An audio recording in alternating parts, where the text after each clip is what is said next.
Coming up in this episode of PWD Allies podcast. Is that public opinion out there that if you have a disabled body, it's not a life worth living? Like my friend admitted to me, my own friend admitted to me, like, well, if I was disabled, I would hate it. Like I would curse God for it, kind of thing. PWD Allies, the best disability podcast in Canada. Starring your hosts, Brent Frain.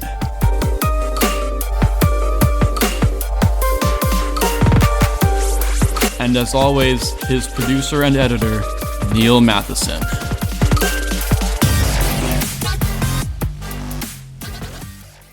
Do disabled bodies deserve, do they deserve respect? Do they deserve temples?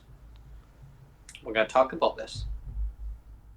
Yeah, so Brent, the reason why we're doing today's show, New Year's resolutions are a big thing for people, right?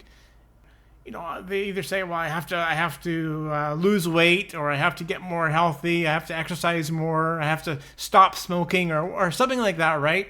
And there's always this pressure to be better, right? And there's a lot of like self-improvement books or self-help books that have this thing of like, your body is a temple. Like, look after your body. Your body is a temple. You need to respect your body. Your body's a temple. Yeah. And so I wanted to, again, because this is a disabled podcast, right? Or a podcast about disability.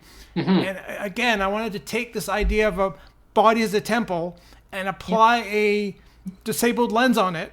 Mm-hmm. Look at this whole idea of body as a temple through a disability lens. How does that look different? How does that look different if you apply a disability lens to it? How does that look different? Like, and there's three different things we can look at. We can look at the first thing we can look at is like the personal reaction that we have to that. Like, does that resonate with you, Brent? I know it resonates with me, and I'm gonna give my own reaction to that, my personal reaction to it. That's number one we're gonna talk about. Number two we can talk about is the public opinion of that.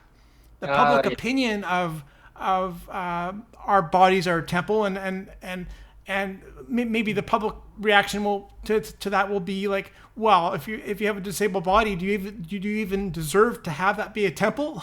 Like, if your body is wrecked already, if your body is imperfect already, can that be considered a temple that you should look after it? You know what I mean? Like, yeah. There is that public. I think there is that public perception out there that maybe people with disabilities don't deserve to think of their bodies as temples or something to look after, right? And the third thing we're going to talk about is the government stance, the government opinion on bodies and temple, and how poorly the government's opinion on that whole thing is, particularly if you put a disabled lens on it. How crappy the government stance on your body as a temple, especially if you have this disability, how crappy the government stance on that is. Especially when I have a pink unicorn right behind me, folks. Yeah. So we'll get into it, right? So this whole thing of like, when we talk about temples, we're talking about this idea of perfection, right? This level of perfection. If it's a temple, if it's this ideal, it's this idea of perfection, and it's like, so how can a disabled body be perfect? It's not, right? So already we're going against type here, right? But what I will say is that from my own experience is that for me personally, because I have a disabled body, because I was born with a disabled body with cerebral palsy, I actually want to look after my body even more. Mm-hmm. I respect my body even more. Like I really do respect my body as a temple. That it's something that I really do have to look after. I really have to respect it. And anyway, I'm just going to throw to you now, Brent, and see what your opinion about that is. Yeah, exactly. I can kind of relate to that. Definitely, it's taking care of your body the best way that you can. Based on circumstances in your life. I mean, if you're doing the best you can, say, I mean, you're born with a disability. Like my disabilities are who I am. I can't change them. I mean, governments would love people to change their disabilities. Oh, poof, they're gone. Like, just because it's a narrative, right? It's just that narrative. But a person is who they are. They know what their capabilities are. They know what their body can do, what it can't do. Mm-hmm. What a person used to be able to do, well, that's past tense, right? It's like last year.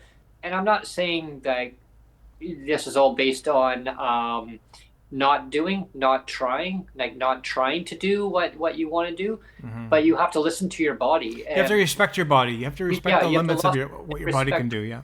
Yeah, you have to respect your body. And when your body tells you signals, it gives you signs, it gives you different things along the way in life of saying, hi, you remember this situation. Well, you know what again, when I was younger, again, I was born with my cerebral palsy, so it's like I've had it since birth. But I didn't really think of my disability constantly, like when I was younger. It's just like me neither. It was like sometimes I wouldn't even think about it for a whole day. I could go like a whole day or a few days and not really think about it much at all. And now I tell you, Brent, like the difference between then when I was younger and now, like I'm literally thinking about my disability almost every minute of every day now.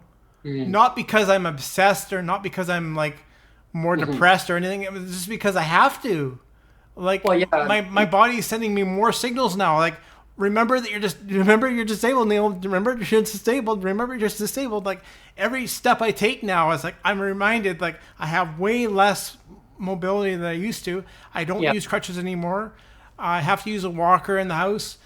Every step I take now, it feels like I'm going to fall over. Like it's way more top of mind now for me all the time. Can't take things for granted of what like you say, what your body what you used to be able to do, what you can do. And that's what I've learned in life. It's reading certain things. I enjoy reading certain things, and I get frustrated within my own self because it's like there's certain fonts that I can't blow up on my phone. Like it won't let me blow up. I'm going, oh man, now I have to get eye strain because now I have to pull it closer to me. And if I read too long, I started getting eye strain. And of course, the eye doctor says, do not keep pulling up too close reading it because it's not good for your eyes. What we'll do now, Brent, is we were just talking about personal opinion. We were just talking about both of our personal experience with that idea of bodies a temple. Let's transition now to public opinion of that. And I've got a bit of a story. I've got a little bit it's a story time. I'm going to tell a little story time. Now, this is a real story. I used to go to Easter Seals Camp Squamish. There used to be I think it's still actually active now, Camp Squamish Easter Seals Camp. And I think the last time I went there, I went from age 12 to age 14. I went there for 3 years in a row, I think, from age 12 to age 14. And I think the last year that I was there when I was 14, that was one of the years I met Kent there. And I forget if it was my first year or second year. I'm not really sure. But anyway, I think it was my last year that I was there. I was 14, and there was a boy there around my age. He would have been, I think, 13, and he had cystic fibrosis. Which what that is? It's a lung disease. It's a childhood lung disease where you get this buildup of mucus in your lungs.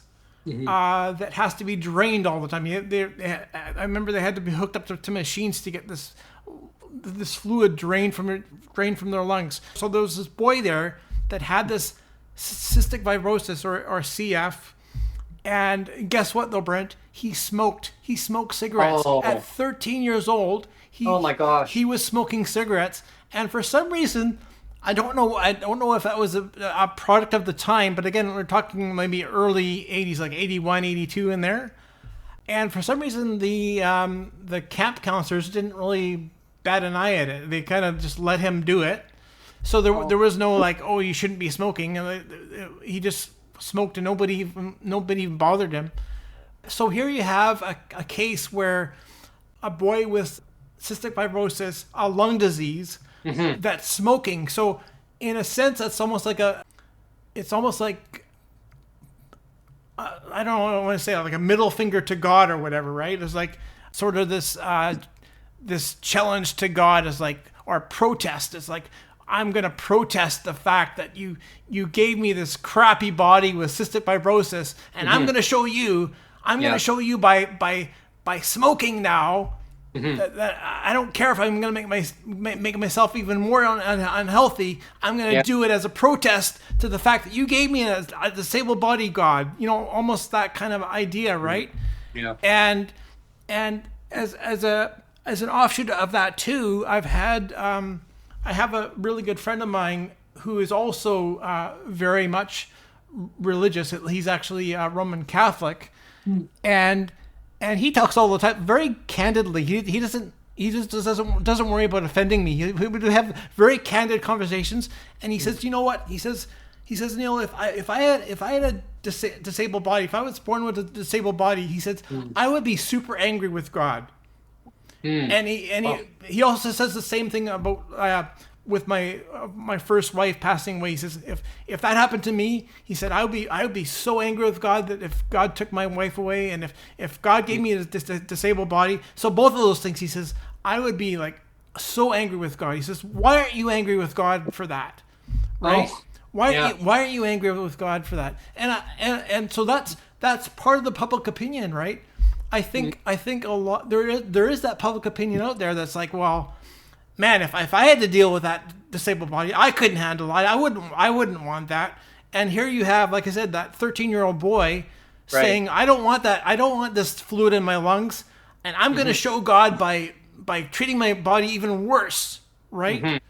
It's kind of a weird dichotomy going on there. And so when we replay this episode, and hopefully we have this live chat going, I want to get people's feedback on if they've experienced that kind of pushback from other people, like a public opinion of like, well, a disability sucks, so I wouldn't want that. Or maybe they've had situations where they've known somebody that has a disability and they don't care about looking after their bodies. They don't care about smoking if they have a lung disease or whatever. It's like, well, I already have a lung disease, so who cares if I smoke more? You know, make it worse, or so not respecting their body. You know, so I just remember that a lot as a kid, looking at that and going, that is so weird and perverse.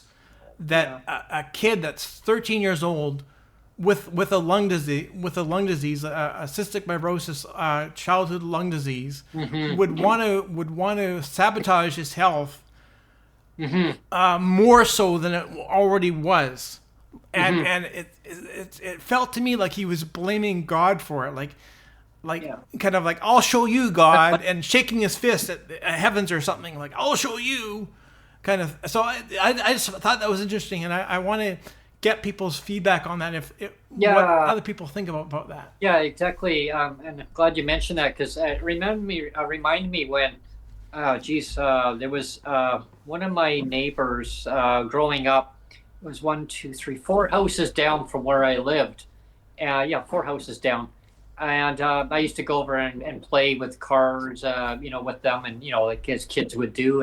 And he had a little moped, so he'd say, Brent, get on the back. Well, I can't do that. Get on the back, little helmets on. And anyway, his friend came over, and we spent some time. And his mom and dad, my friend's mom and dad, they smoked in the house. So I didn't want to spend very much time in there at all. Like we'd go into his room and we'd play, and he says, I need to close the door because my mom and dad, they're smoking in the house. And and so his friend came over and he said, well, do I have to stay?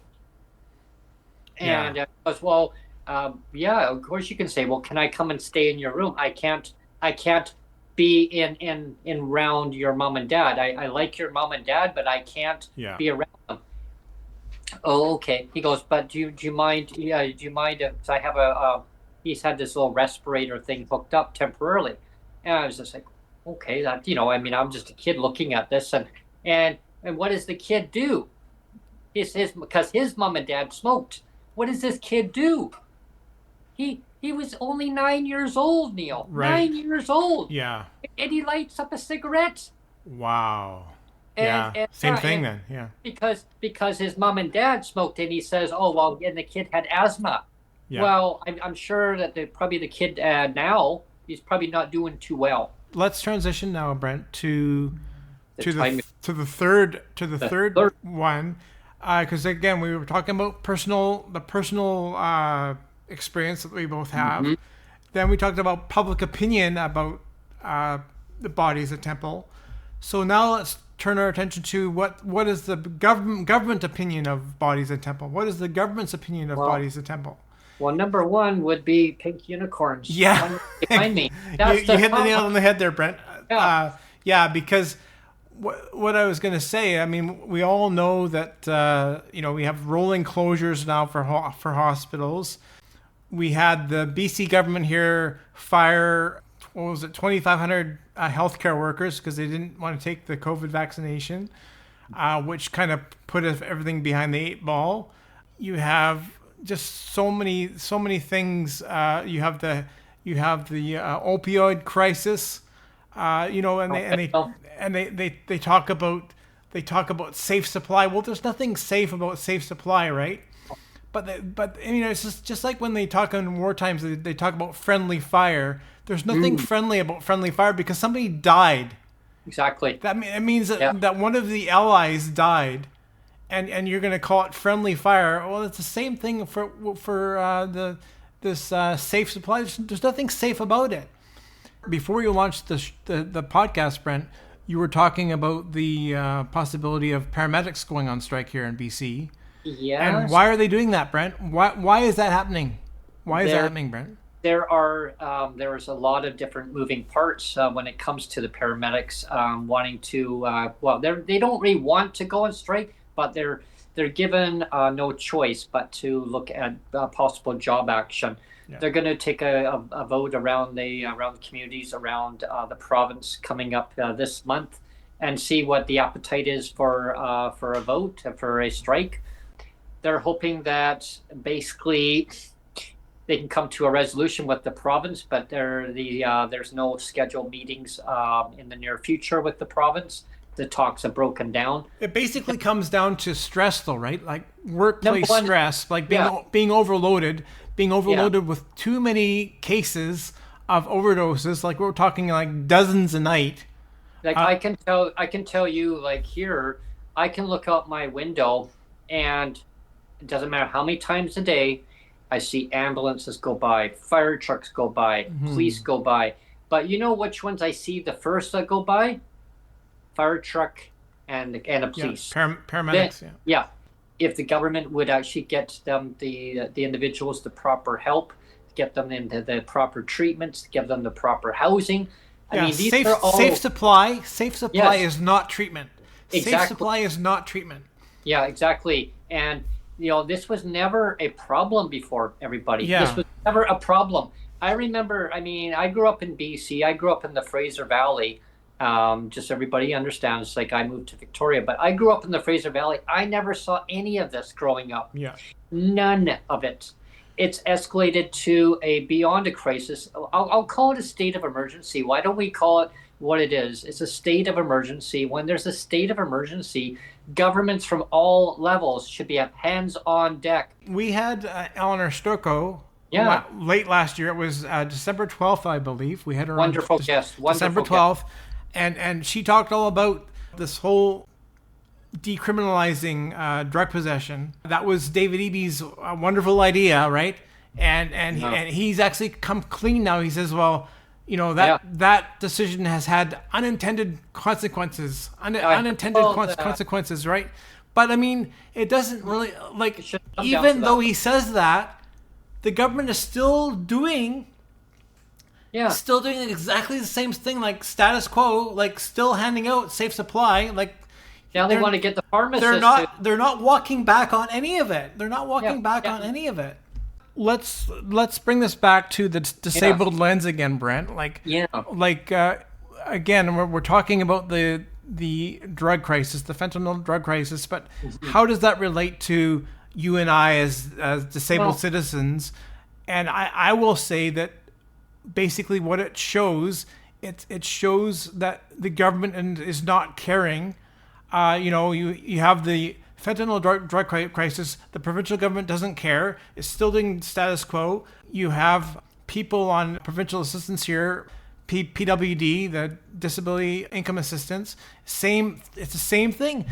Government doesn't care. Like, they have this value judgment of like, well, if you're a weak body, if you're a weak body in an unhealthy situation, you're not entitled to the investment.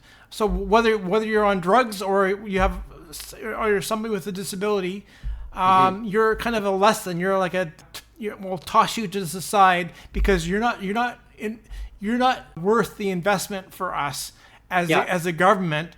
You can go to food banks and get your food from a food bank. We don't need to give you enough income to survive on. You can just get at a food bank.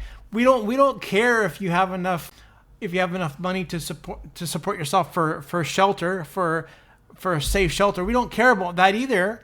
Yeah. Here's $500 going.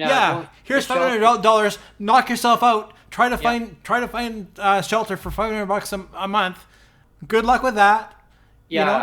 Exactly, and that's basically in a nutshell how the government looks at people with disabilities. Government, prove us wrong. So that's government's opinion on body as a temple, according to government, is like, body as a temple, who cares? We don't care that the body is a sacred thing. We don't care that the body was designed by an intelligent creator, a God that created all of us because he cared about every one of us. Like, who cares about God? Who cares about that we're this intelligent designed thing that we should all care about? But government says, if you're disabled or if you got a drug habit, we'll just keep giving you drugs, but we won't fix the problem. And if you're on disability, well, we'll throw a few dollars at you, but we won't actually fix the problem and make your life affordable and make it a little bit more comfortable for you. We won't care about that. Yeah, and so here's a little quandrum to the government. Just because a person has a disability or they don't have a disability or they have other impairments in life, and you will get other impairments in life. Don't kid yourself, everybody. It could be invisible or they could be physical or both or all of the above. But regardless, if whoever's in government, why are you treating people with the lesser than what equal to? Yeah. Okay. Why are you treating people lesser than equal to? That means a standard.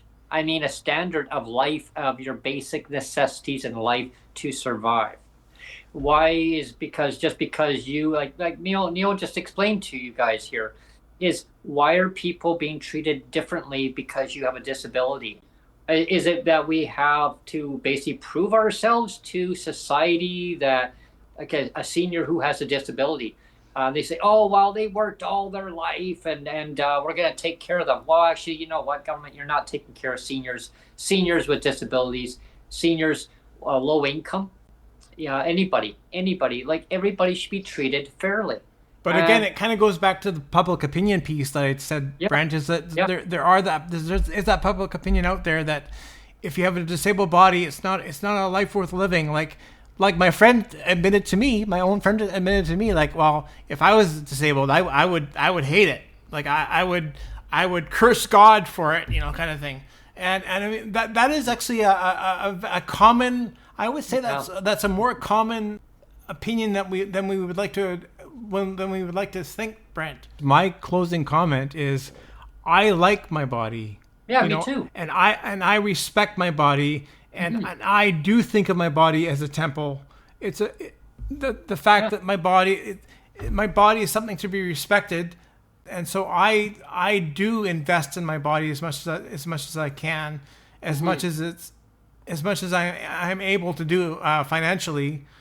One of the things we can talk very briefly is that back in the day, used to be able, in your health insurance, you used to be able to get 10 free. It was 10 free chiropractic, 10 free massage, and 10 free physio. And then they got rid of that, and they said, well, it's just 10 of whatever.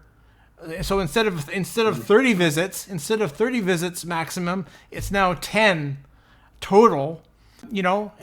So there again, that's government saying that we don't think the body is a temple. We don't think the body is a temple. We don't care. We don't care that disabled people want to look after themselves. We don't care about that. We don't care that disabled people like their lives, and they want to live. They want to live their lives. We'll just give them like the dregs. We'll give them the dregs, and maybe they'll make due on a $500 check for housing. That's enough. You know? And I remember the time where a person could go and get physiotherapy and chiropractic treatment. Those were the days where you would just get your treatments, and they would spread those treatments over a period of time, and to make sure that you're getting the healing that needs to be through the process. Anyway, mic drop would be respect people with disabilities, listen to our lived experience, have us at the table, and we can actually make a better. A disabled body can be a temple too, Brent. A disabled body can be a temple too. A disabled body can be a temple too. So you need to listen to people with lived experience. Don't listen to all your stakeholders. I have no use for them. So if they want to come onto the show, let's talk. Yeah.